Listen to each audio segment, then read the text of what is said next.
Tonight, tales that terrify. As the night, shadows multiply.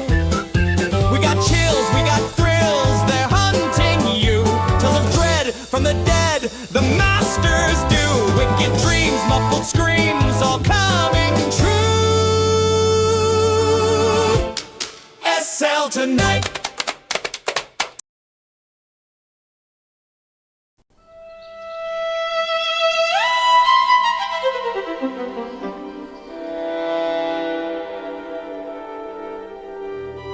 From the depths of Porcelain and Poison, Felix Lubezki presents SL Tonight. Beware the undisclosed, where one sip seals fates.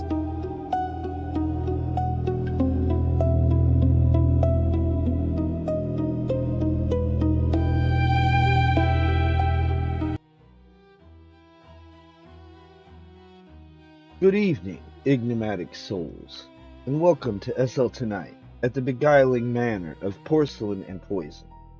I'm your host, Felix Lubezki. Tonight, we sip from a chalice of cunning with Edgar Wallace's 1930 short story, The Undisclosed Client, newly liberated into the public domain this year. In this twist of blackmail and betrayal, a single drop of poison changes everything. Draw near, but guard your secrets. Let the shadows unfold. A shadowy night in early March, underfoot, the stone sidewalk smeared with a film of mud. Yet Mr. Lester Shine did not hurry.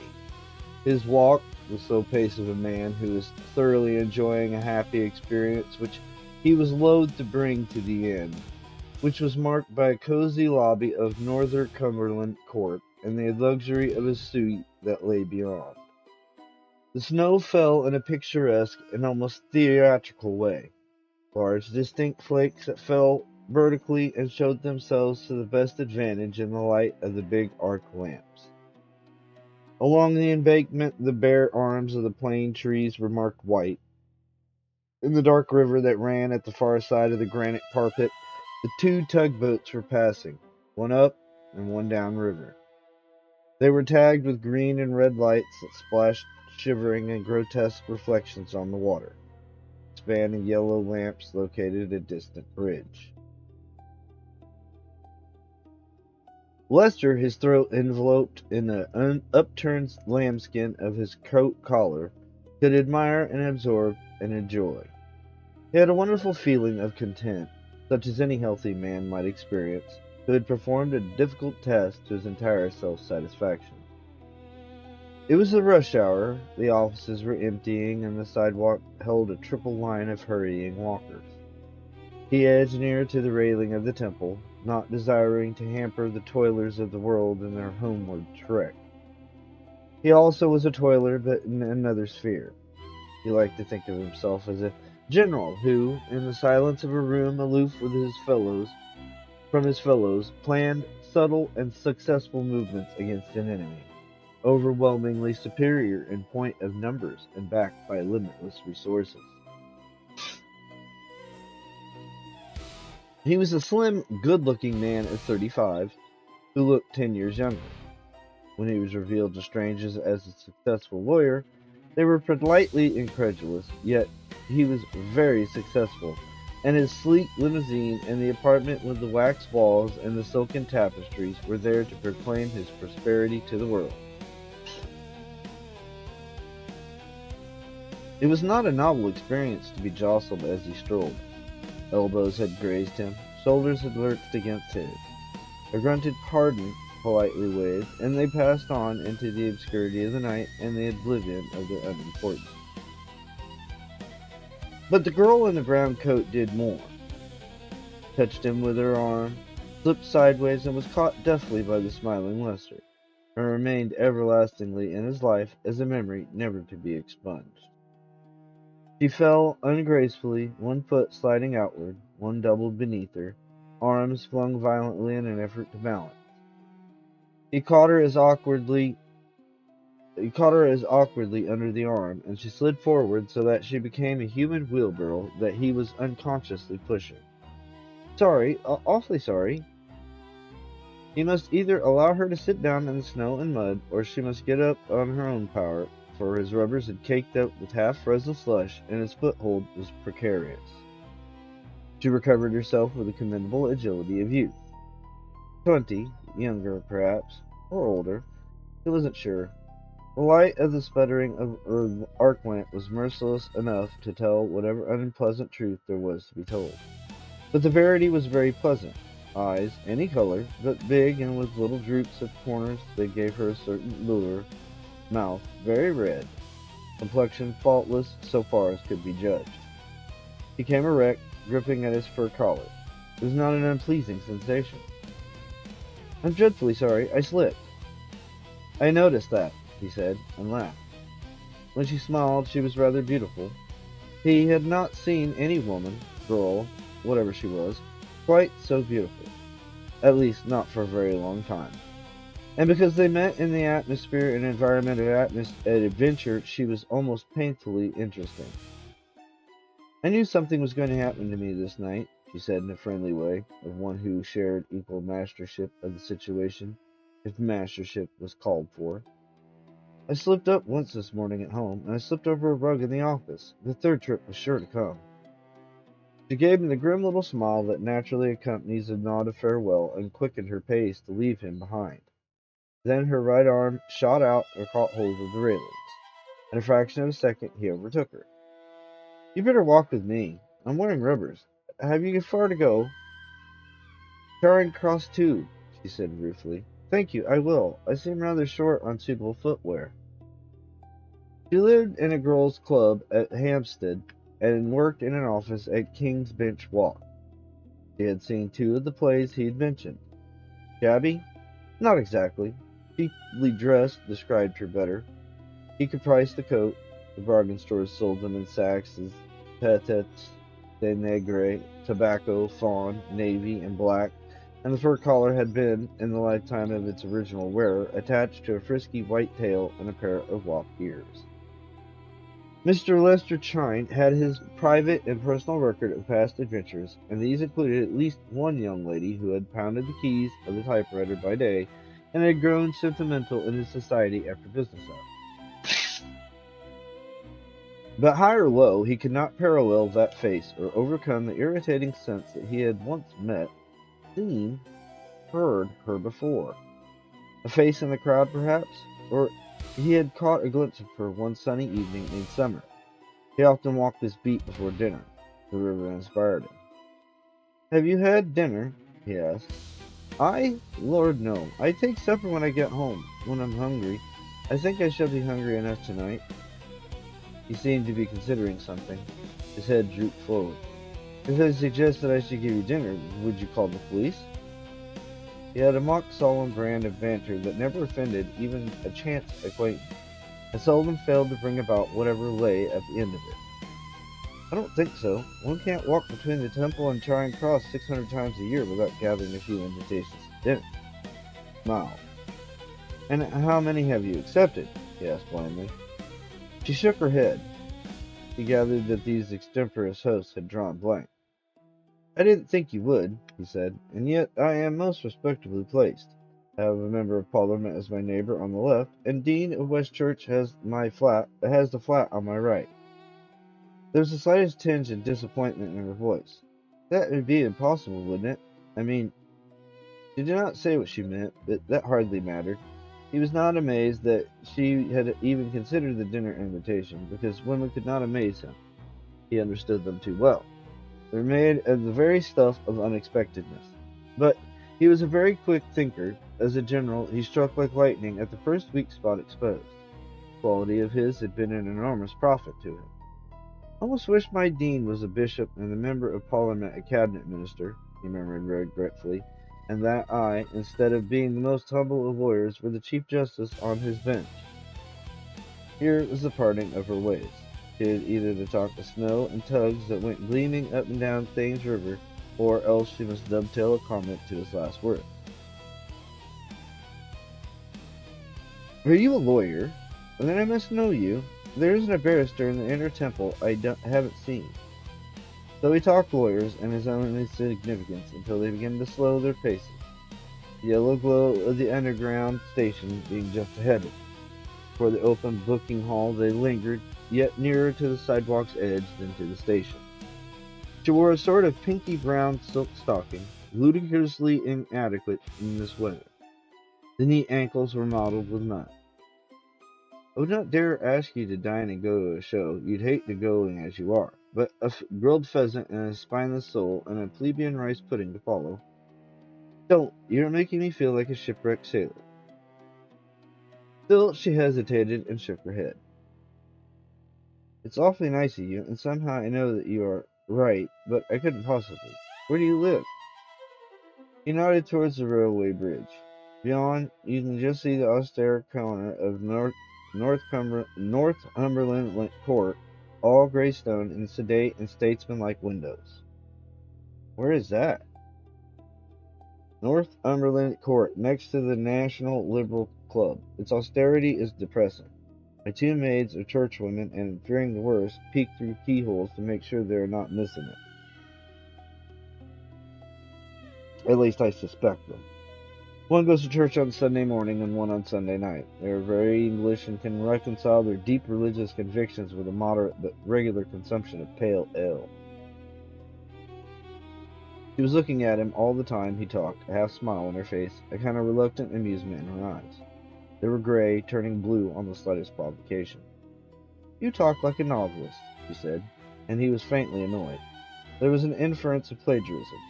There's no sense in half-adventures, she said. Produce your roasted pheasants and your Church of England parlour maid. He walked more quickly now, seemed to him a little breathless. He hoped that he was not mistaken in this. He thought he could define exactly her point of view. She was crossing a Rubicon, but a shallow Rubicon. One could wade back at the first hint of danger, could even stop in the middle and coagitate upon the wisdom of the passage. So many women had created in their minds this practical stream, learning later in some pain of soul the unfathomable depth of it, the swirl and fury of its inexorable current. His flat was on the ground floor. One frosty-faced virgin opened the door to him and vanished rapidly into the dining room to set another place. Her counterpart hovered at the door of the little drawing room, ready to act as guide or vestiaire, or to perform whatever service women can render to women. Put your coat and hat in my room, said Lester. Mary will show you. Gosh, look at me. Those eyes were wide open. She pointed a white finger towards the photograph that leant limply against the vase on the mantelshelf. His first emotion was of anger at his stupidity in leaving the photograph lying about. It came that morning. He thought he had locked it away in the drawer. Possibly the dyspeptic Mary had propped it against the Chinese candlestick. Followed a thrill of wonder. There certainly was a distinct likeness between Lady Alice Fairnay and Miss Brown Cope. A likeness and yet not a likeness. That, of course, accounted for a strange sense he had had of meeting a familiar face. He explained the dissimilarity. Don't be silly, said the lofty contempt of an elder sister. I'm shingled and she isn't. That's the only difference. I don't know. She was suddenly dubious. The nose. These studio photographers retouch so, but I am like her. She had pulled off her hat with a shake of her head, and now the likeness was not so apparent. She has a fringe, I haven't. If I grew a fringe and allowed my hair to grow and dressed it in that blobby way over the years. Mary at the door was stepping from foot to foot, impatient. The girl became aware of her ingratiated smirk, a painful grimace which at once beckoned and inquired and went out. Lester took up the photograph, examined it coldly, and laid it away in a drawer.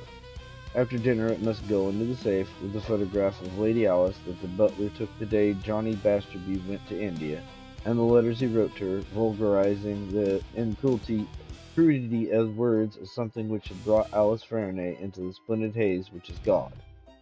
Difficult proposition. That is why Lester looked so coldly on the picture. The stuff of unexpectedness was here, a fighter, and yet she did not have the appearance of a fighter. Would she go down battling? That was a question which very nearly concerned Lester Trine. Never before had he felt a qualm of misgiving, or had the shade of a desire to back out, or recognize the depth and strength of his own private Rubicon. The letters? Could they be interpreted in any other than the obvious way? Butler's photograph, a back view, though unmistakably her ladyship. But might not a second cousin be permitted the liberty of an encircling arm as they paced towards Gollard's covert? He was leaving for India the next day, remember. These problems Mr. Shine had taken to the Thames embankment and had settled to his complete satisfaction when the brown-coated girl had executed pirouettes in the snow. She would not fight. That kind of woman never fought, especially when they had money to burn. Not intelligent women. Alice could draw a check for £25,000 as easily as for 10, and the undisclosed client would benefit as usual. Lord John Faraday was immensely rich. If he lived to inherit his father's dukedom, he would be even richer. There was some doubt as to whether he would live. His father was 90, Lord John a little over 50, nearly 30 years his wife's senior. But John Faraday had lived. Not nicely, it is true. And he was an older man than his father, who had sown his wild oats in the hunting field. A tap at the door. "Oh, there you are." He was relieved to see her. That word was a revelation. Relieved. Never before in all his life had he welcomed diversion from the business at hand. "You look awfully nice. What have you been doing to yourself?" "Nothing. I tried to work down a fringe." "What have you done with the picture? What a shame. You've put it away." "Pheasant," he smiled, "and rice pudding." He admired the furnishing, the taste, the quiet luxury of everything. In the hall, she stopped to look at the etchings, and before she sat down at the polished table, must inspect the carrot over the sideboard.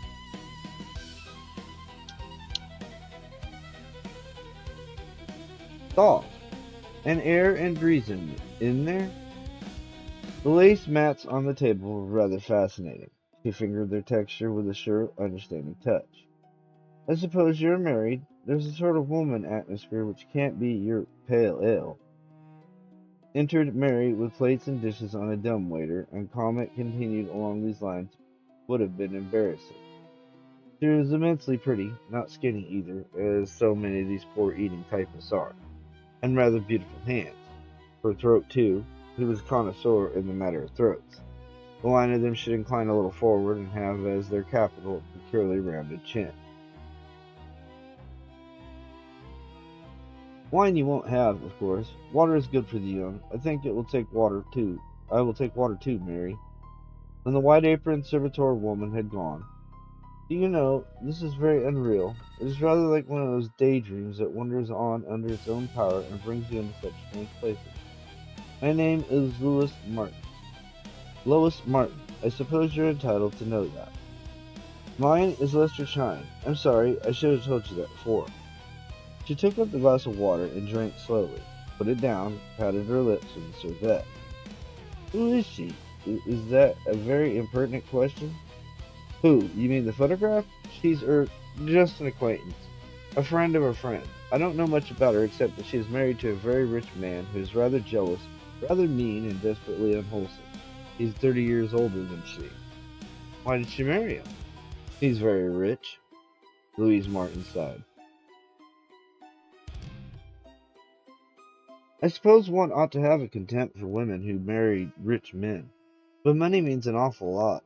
It comes into everything. It keeps you out of crowds, and you can't get into crowds without having something rubbed off, polish or blue. And it keeps other people you love, out of crowds and queues. The divine thing that money buys is isolation." Curiously, he looked at her. She spoke with a strange earnestness. "And whom do you love?" he asked. She was thinking of something, for she started at the sound of his voice. "Nobody, yet. I love dreams and the beautiful things that come in dreams." Her left hand rested on the table. Sure of her agreement, he reached out and covered it with his, and she did not draw her hand away. So far, and no farther, he went. This almost resemblance to Lady Alice was rather amusing, added a piquancy to the situation. To make love to one woman and to blackmail her twin was amusing. "I rather like you," he said. "Do people worry you who have immediate likings and dislikings?" No, an interest which has to be flogged or coaxed is a pale substitution for the real thing. People either magnetize you and you jump an awful long way towards them, or else they belong to the crowd. He was encouraged. My view entirely. I like to jump right into the grand salon of friendships. I loathe giving my name at the door and being handed on through the antechambers, my virtue explained at every stage. By the time you got to the middle of things, there's nothing to be learnt about you, and you're more exposed. When she said, as she did at 8 o'clock, that she must go, he offered no objection. But I do hope that you'll come to dinner one night soon. I have an idea at the back of my head that would be awfully useful to one another. I am shamelessly utilitarian, aren't I? But I feel that way towards girls, especially girls who are working for their living and who aren't just looking for a good time and paying the consequence. The paternal note seldom failed him, but for once there was a serious purpose behind his little speech. But how she might be employed, or whether he could employ her at all, were questions that tomorrow must answer.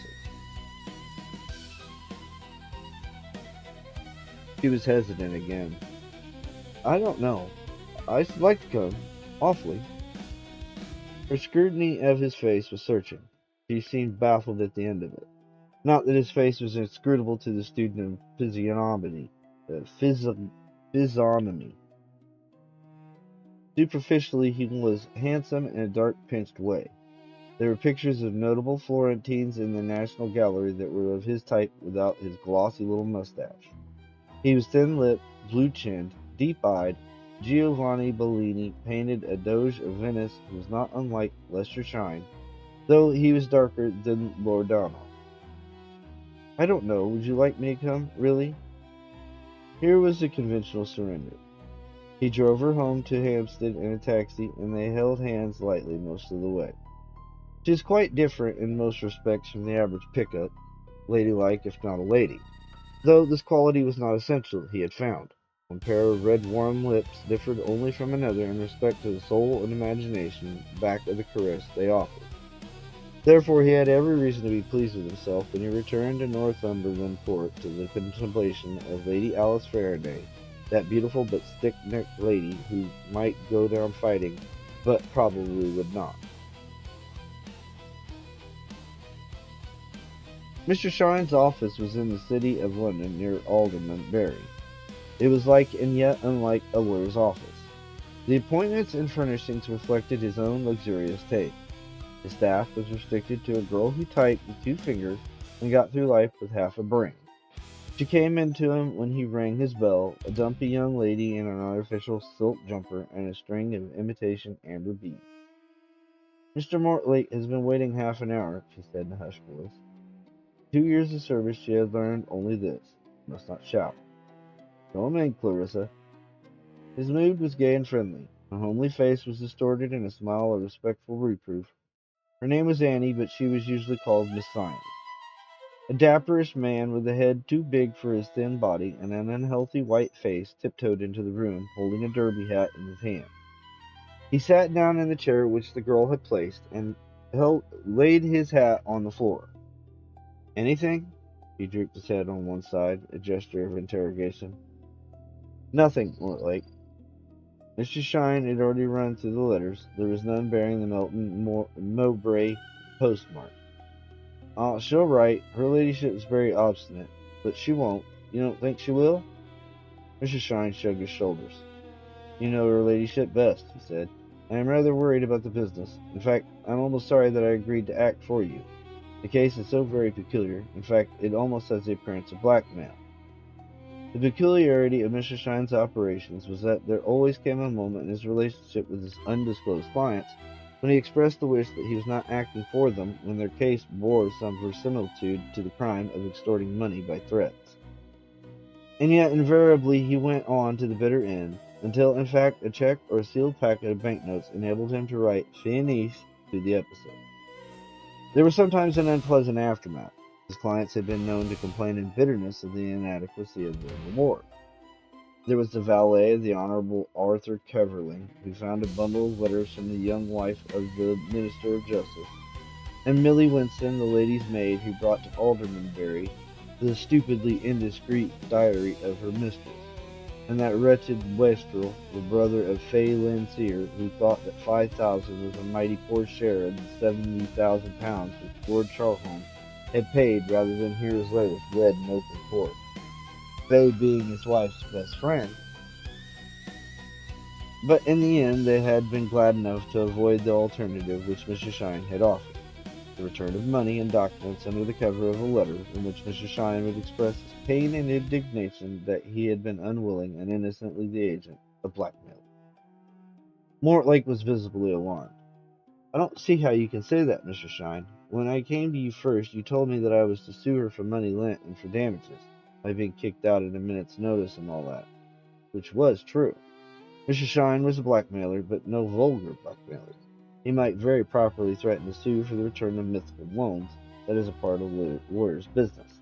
He might take in his possession documents of a most compromising character, letters such as men and women have written to one another since the art of writing was invented, but he only did this to prove that the mere possession of such letters by his client was proof of his trustworthiness. For who would give letters of this kind to a servant for safe custody unless he or she was on such terms of friendship with this hireling of the loan, for the recovery of which action taken might very well have been solicited and granted? And if the victims of the undisclosed client retorted that the letters had been stolen, that was a various charge indeed.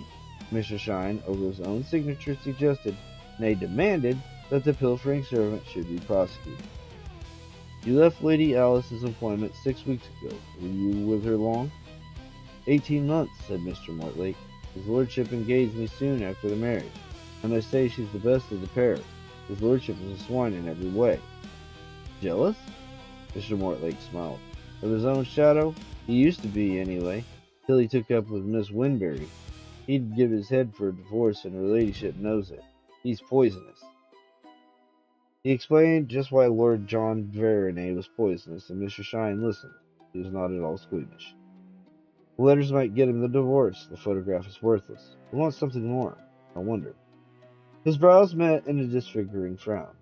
The girl in the brown coat, beautifully arrayed and with that fringe manipulated, might very well be Lady Alice. But exactly how he might use this resemblance was not clear. "All right, don't come tomorrow.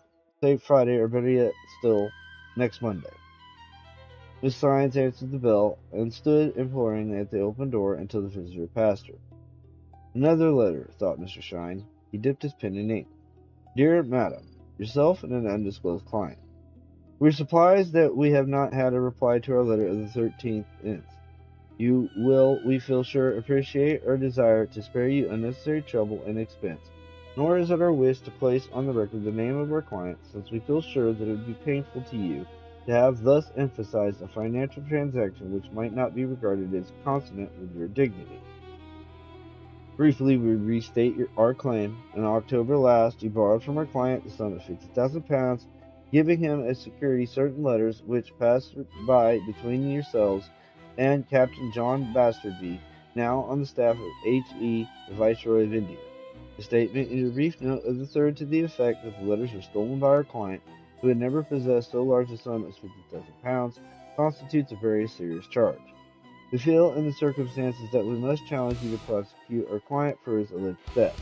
Insofar as concerns his ability to command so large a sum, we have our client's assurance that we inherited a considerable fortune from an uncle in America. We have again to request a name of your lawyer who will accept service on behalf of our client." Very correct, very proper. He blotted the draft and summoned his typist to make a full copy. 2 nights later came the girl in the brown coat, punctually. Mr. Shine let her in. "Do you mind a cold dinner? My maids have developed symptoms of influenza. Don't be alarmed." She smiled. "I'm not a bit alarmed," she said. He's afraid she would come in evening dress. Bargain basement evening dress might spoil her, except that she wore a lighter frock and had a pair of new shoes obviously purchased for the occasion. She was the same exquisite lady of his recollection. "I have been thinking a lot about you," he said. "Like?" "Well, these beastly mornings and nights, and the thought of you tramping through the slush with a herd of dirty people, and packed in stuffy cars. You don't belong to crowds. I thought what you said about crowds. How much do you earn a week?" She named a sum as he relieved her of her coat. A ridiculously small sum it was. Absurd!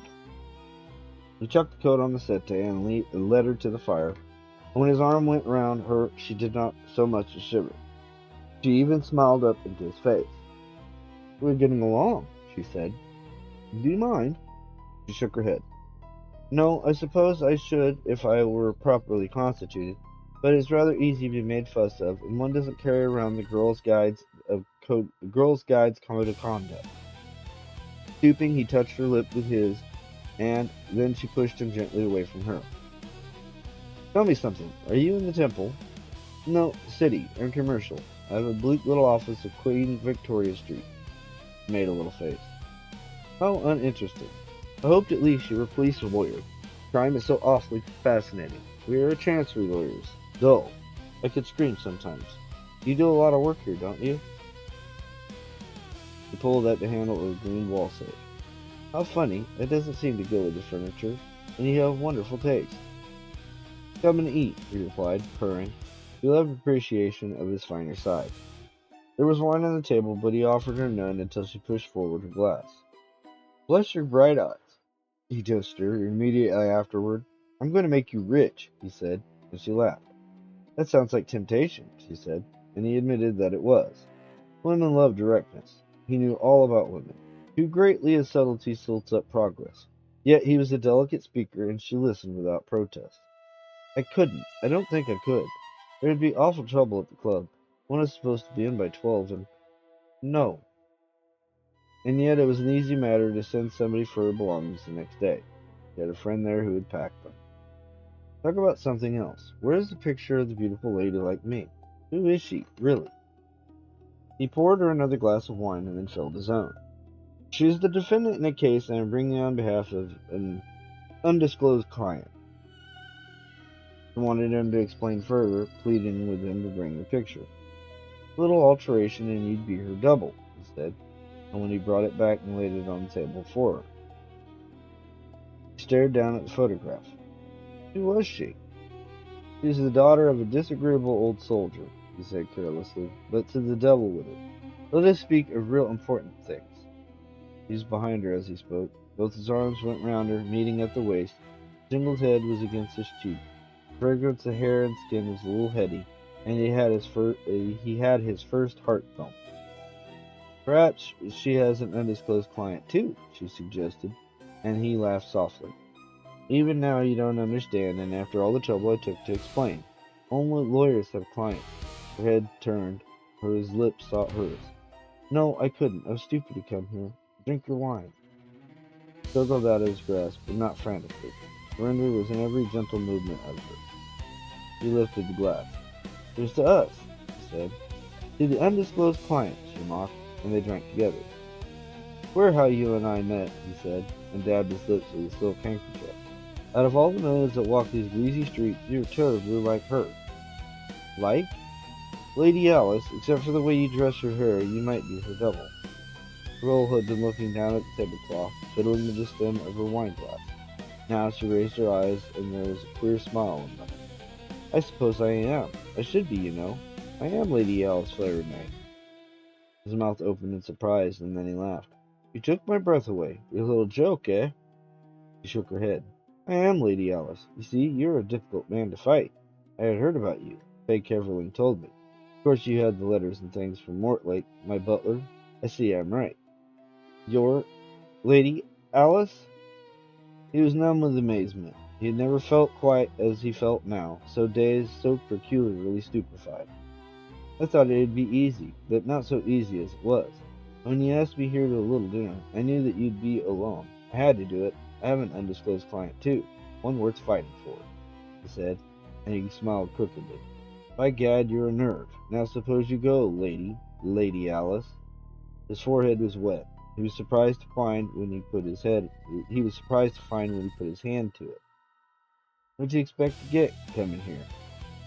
Why was the speech so thick and his heart bumping so? "The letters, they're in your safe. I had to guess that. And the key is on the chain in your pocket. You put some stuff in your wine when you were out of the room. Morphia and something else. There's a dear old doctor who'd give me a poison if I wanted it. Of course, I knew you'd be alone." He did not hear the rest very distinctly. Clutching the edge of the table and bringing all his willpower to bear, he attempted to walk to the door. And then his knees doubled under him, and he found the floor very pleasant to lie upon and dream upon. The girl watched him till he lay still, and then, leaning over him, she unfastened the gold keychain he carried, examined the ring, and choosing a key, walked to the safe. This she unlocked with a hand that did not tremble. She took out the letters and read their beginnings. Near the end of one sentence arrested her eye. I have a feeling something happened. You will tell me, beloved, won't you? And I'll stand by you. Lady Alice Faraday smiled faintly and dropped letters and photographs into the fire and watched them consume to ashes. On the table was her photograph. It had been a shock to find herself confronted with that when she first entered the flat. But by drawing his attention to the resemblance, she had stifled surprise before it had formed. His photograph went the way of its fellow, curled blackly in the flames, and was poked to fragments. Relocking to the safe, she fastened the keychain to the pocket of the unconscious man, picked up her overcoat, and then she walked out into Northumberland Avenue and hailed a taxi. Mr. Shine was in retirement at a little Italian town when he read the announcement in the Paris edition of a new English paper. He knew, of course, that the old Duke and his impossible son had died in the same week, but this intelligence was both new and startling. Lady Alice Faraday gave birth yesterday to a son, and Billshire is rejoicing that the dukedom is not, as was feared, extinct. Lady Alice is the daughter of the late General Sir Gregory Starmart, and comes of a famous fighting family. Humph, said Mr. Shine. For very good reasons he called himself Mr. Burton Smith, and he had shaved off his mustache.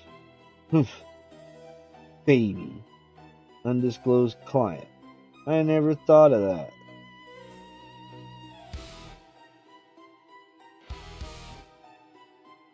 And so the client's veil lifts, revealing a venomous reversal where justice drips like tainted wine. Wallace's The Undisclosed Client echoes the fragile peril of Porcelain Poison, where beauty conceals a fatal sting. Thank you for joining me on SL tonight. May your evening remain unpoisoned. Just to let you know, future readings, possibly. Do know that the Nancy Drew books apparently went into the public domain this year as well, so that's always a possibility. Just let me know. Comment, like, subscribe. Until our next dark delight. This is Felix Lubezki, fading into the night. Good night.